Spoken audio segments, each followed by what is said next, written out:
Well, muid beo, deacar a hús. Beo, di raibh trídó héan beo, seo bhrí an na gléamh an na Nuacht as Meiriceá. Inniuh tá mé ag labhairt go hillis go hiomlán faoi Rex Tillerson Státrúnaí animnithe nó Meiriceá. Animnithe ar nó ní hanan sin agus tofa, ní mór do cheanad na Stát Aontaithe éamh agus níl cínteacht ar bith faoin éamh sin. Faoi Rex Tillerson rinne Exxon Mobil ar dús bí cheart an rá live gur bé príomhfheidhmeannach Exxon Mobil an Rex Tillerson seo. Agus faoin cheannaireacht rinne an a cólacht sin iomrabh éanair. Agus bhí na cheanródaí timpeall an domhain.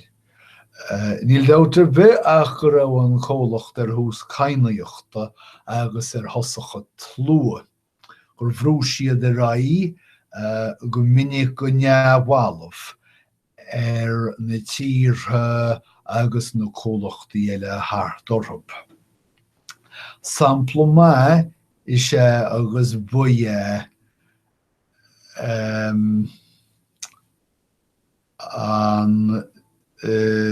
an Iarracht is cosúil sé. Bhí taidhleoirí Meiriceá ag obair go tríon chun an Iarracht chuineáil le chéile agus an scoilte a héana. Bhrú siad chun cín sa bhliain 2011 mar sin muoin an ola a roinnt I measc na réigiún achrannacha. Bhí go maith agus ní raibh go holc go dtí gur nocht Exxon Mobil agus tar éis dóibh siúd teachta láthir deathraí ga chéin rud. Faoi Rex Tillerson thóg Exxon Mobil sleaschéim agus leis a géim leataobh seo rinne siad mar go díreach le rialtas na Gordínach I dús ceart na tíre. Bhain an gníomh seo an bhann ó rialtas lárnach na híráice go dtí an haall sé faoi. Láidrí sé uail bhíon neamhspleachais na Gordínach agus thára sé spriocannaí sonrathe na Stát Aontaithe.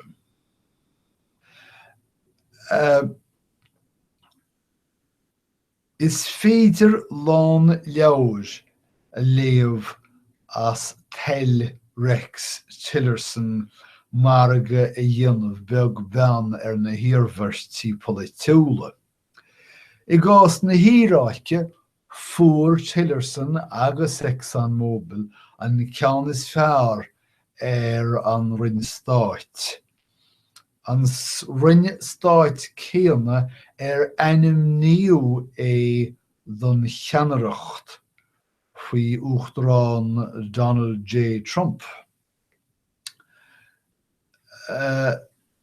In áiríre de rint dhaoine tá Exxon Mobil chomhláidir sin gur chuma sa teacht céird is mian leis an rinn Stáitiana.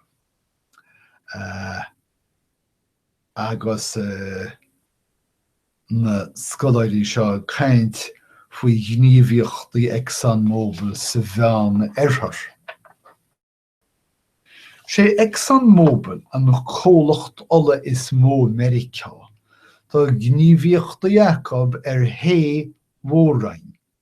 Tá luach stochhvallertain $390 million acu. Agus mar sin déaltaí rá gur sort stát tíbhiste de stát iad.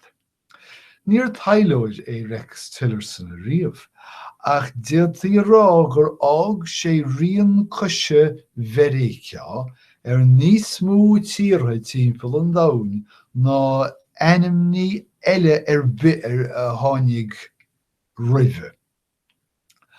Agus clár oibre thar lear aige ná réite go thomláin le clár oibre na Stáit Aontaithe. Faoin uasal Tillerson tá Exxon Mobil tar éis margaí éadálacha a dhéanamh le rialtas smachtúla Snafric.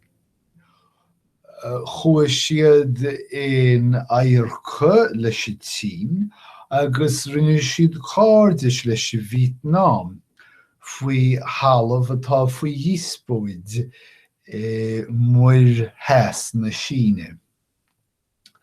Dólam siad go leor sa Venezuela agus ránig chóthuiscint leis a rúis ag am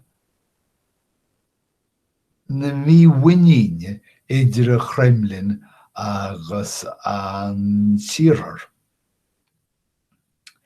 Leagan Donald Trump béim le an ról a d'imir Rex Tillerson chur leasa an chomhlachtoch an cinn timpeall a domhain agus ag fógrú a rá.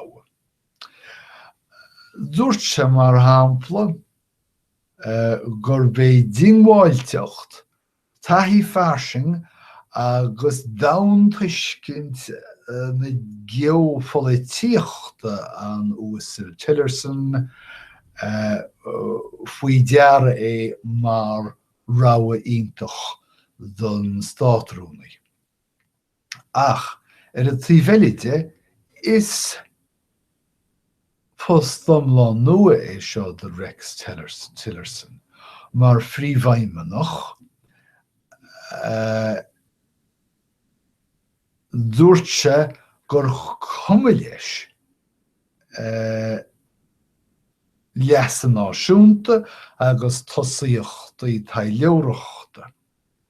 Ní raibh ach sfriach go bháin aige agus bíonn rochtain fuinneamh. Más féidiríonn sin dhéanamh, bhaidh sé gan tábhacht dúine céas a dtagann sé dar leis agus caint le coiste na grothaíochtracha ní bheitheh 2012. Fuair sé chéad mhórfromha thar lear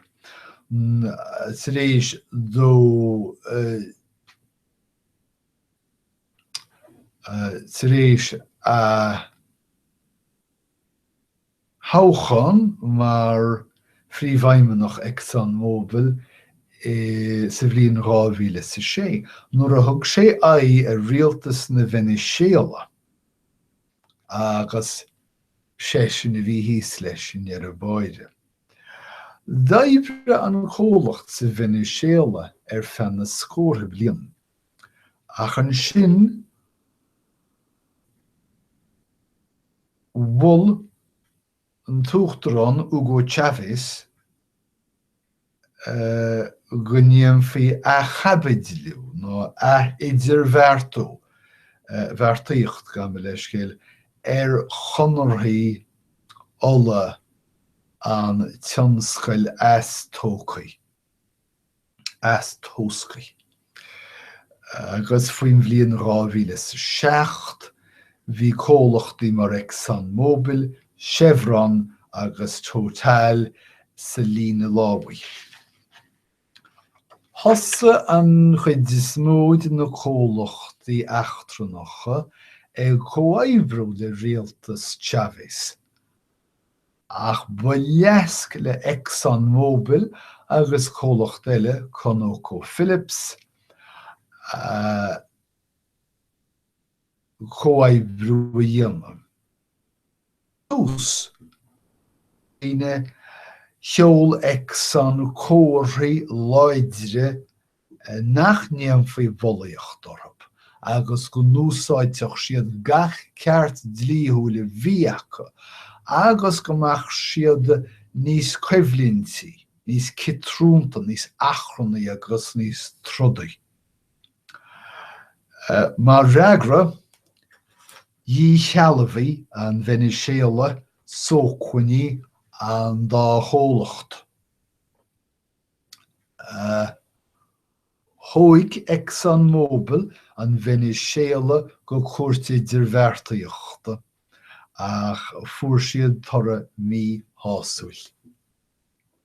Sa bhliain 2014, 7 milliún tar éis tús na díospóide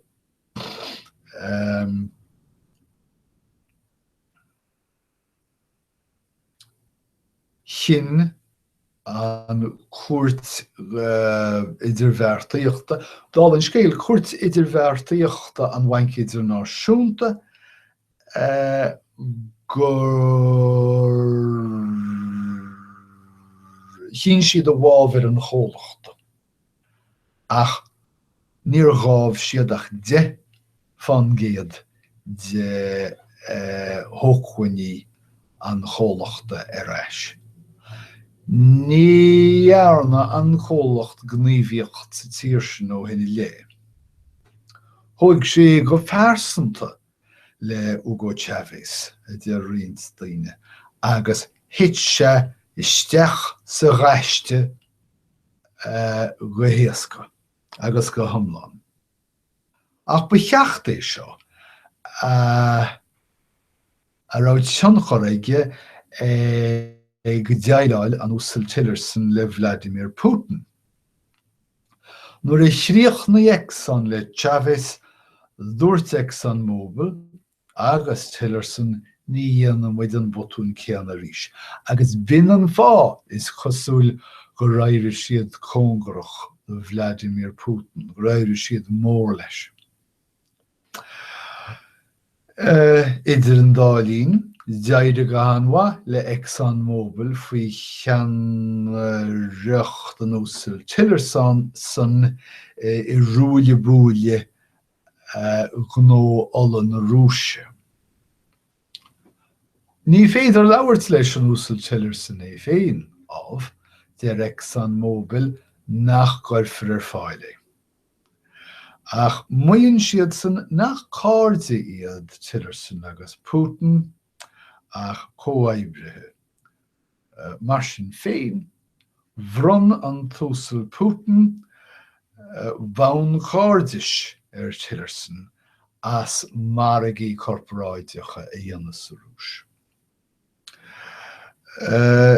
Níor bhfad ó hin mar sin féin, agus níor bhfad I níomh bronna an bhain sin, gur leag na stáitiantacha smachtmhainní ar thionscail alla na Rúise margheall ar inrúchar wascó san Ucrain, sa Crímeá. Agus scar sin policy seachtrach na stáitiantacha agus spiochanna inéistíochta an chólachta. Tá na $1,000 milliún ag Exxon Mobil I margaí anois nach rachaí a raibh go dtí go náardófar na smachtmhainní sin fan go bhfeicimiid. Deir FG agus feidhmeanna áirithe gur bé chur chuige gnódhíirithe an uasal Tillerson an rud an teannasid an dá hir ach ceistíon go leabhar taileoirí grúpaí cearta agus cóidí déarmála an líomhain sin. Tá an túsú Tillerson ag fáil mhulla ón rúis déir cóideoir bháin sa rúis go bhfuil an tír sin lán sásta bhealach bheith aileach as an mail áféiseach seo idir an dá hir. Tá muid i gcír amach as an éirchéim idir sé. Ach, cad faoin Afric hir. Tá Exxon Mobil tar éis margaí éadálacha a dhéanamh mar shampla le rialtas na Guinea meán cheorclaí. Tír Róin shrite cóirí go tealach gan fág an ábhar atá bheag bhean háchain agus a chuireúin dilí éirse go idirnáisiúnta as brábús ola a úsáid chun teaghlach an Uachtaráin a Hebhrú. Deir tútú Alicante mar shampla, stúrthóir an na heagraíochta fearra e.g. Justice, go bhfuil Exxon Mobil cóforteach I neartú agus treisiú an Uachtarán Teodoro Obiang Nguema Mbasogo. Aus tá in effigan sin ó 1969 amach. Dar leis nó léiche ní le sagam an anam fidin nó baine na tútú, tá Exxon sa réis rialtas a chumasú a bhí ansmachtúil ach nach raibh na hacuí aige a chuineáil I gcuacht. Na sé ar nó tá. Dar leis an úsal Alicante fear sé is raibh mílteanach seo. Raibh mílteanach de aine chuma leis agam leis céil chás leis tréhearcocht dionscail na heastóscaí.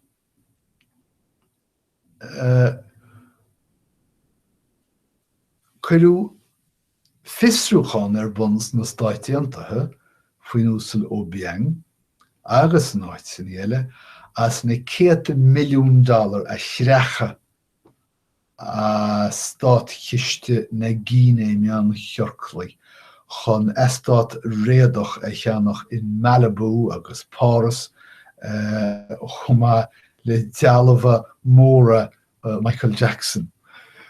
Faoi láthir tá mac an Uachtaráin á Isrú as sciúra airgid sa rank agus Nelvis áit orgó an rialtas éon sóglúisteáin in na measc Bugatti Veyron luachá milliún dollar. Is sacam an cumaileam faoin na cá sin. Tá muid a bhfad ó Rex Tillerson sílim. Tá rigil documéadú cleachtas conspóideacha agus árasacha sa tír sin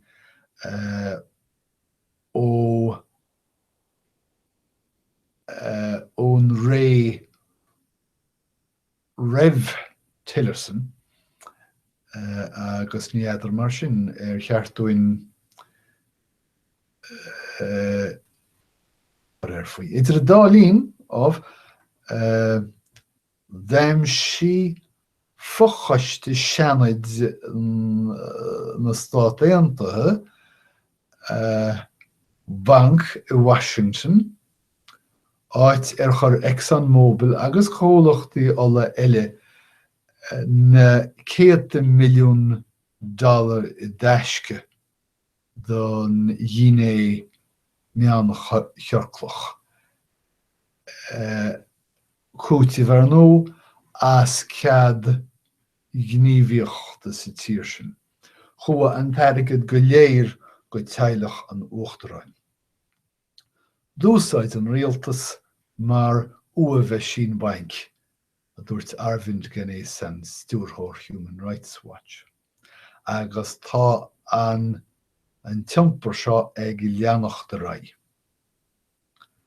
Dear Alan Jeffers, laurí de chuid Exxon Mobil áfach, an chólacht an chúramach ag leanacht rialachaí an achta sleachtas éilithacha thar lear. Agus iad ag feimú I ddíre a bhfuil taifead camiléireachta antú nó éilitheachta. Agus turmiscíonn siad breabanaí do FIG achtranacha. Lean na míid an dlí idir sé, ach in easnamh dlí breanna míid ar a gás na cásanna ceanna ní chéile. Fuair an chomhlacht molla agus cáine sa ní géir. Bhí Exxon ar nó réamhtheachta Exxon Mobil agus cheanna siad san gníomhíochtaí Mobil sa ní géir sna 1990 agus tá go creidmheastóibh as mí gníomhanaí cheartú ina measc breabaireacht agus feilí. Tháinig Exxon isteach le cultúr bainisteochta díon géir agus ghlainn siad sús aibhríochtaí Mobil sa tír sin. Níos déanaí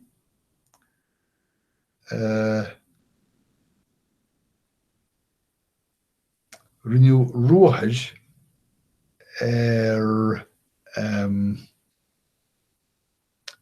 áisinaí Exxon Mobil in deilt an Níger ag mílistí a bhuaigheann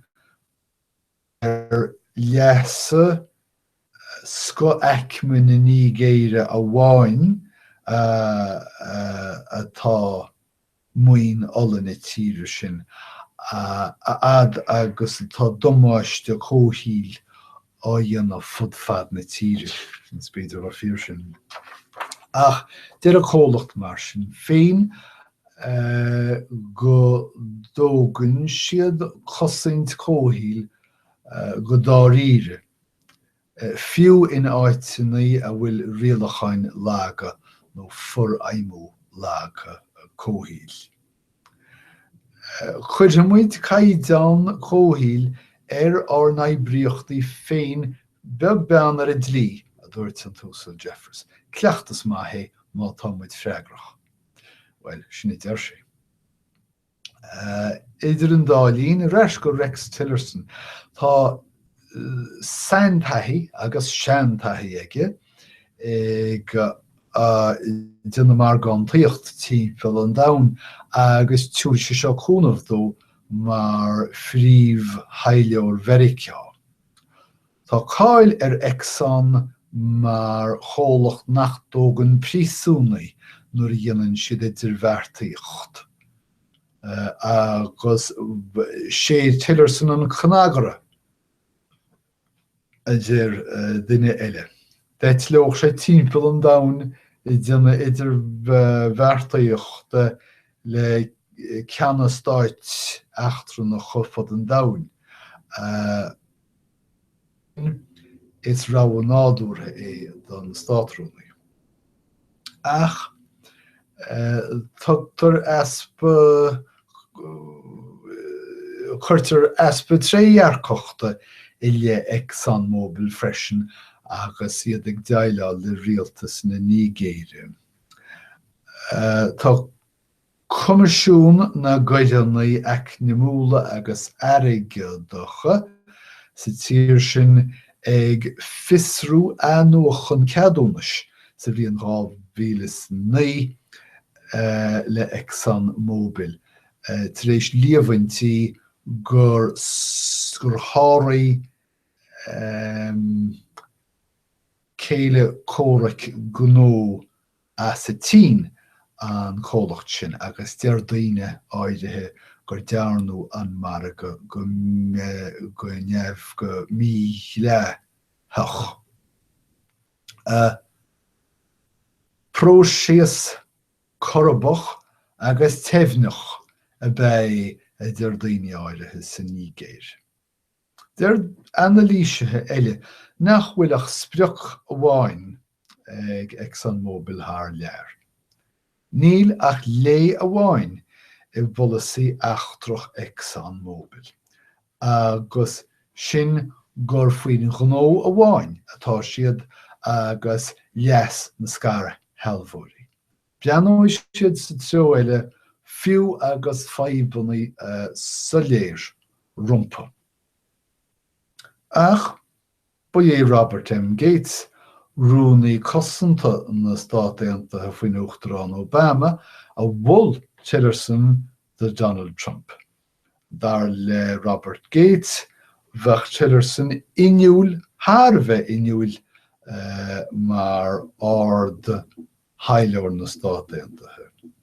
Réalaí, duine réadúil amachchas amach is Rex Tillerson sa sesin agus cuirí sé tosaíochtaí Meiriceá dús in éon idir bheartaíocht.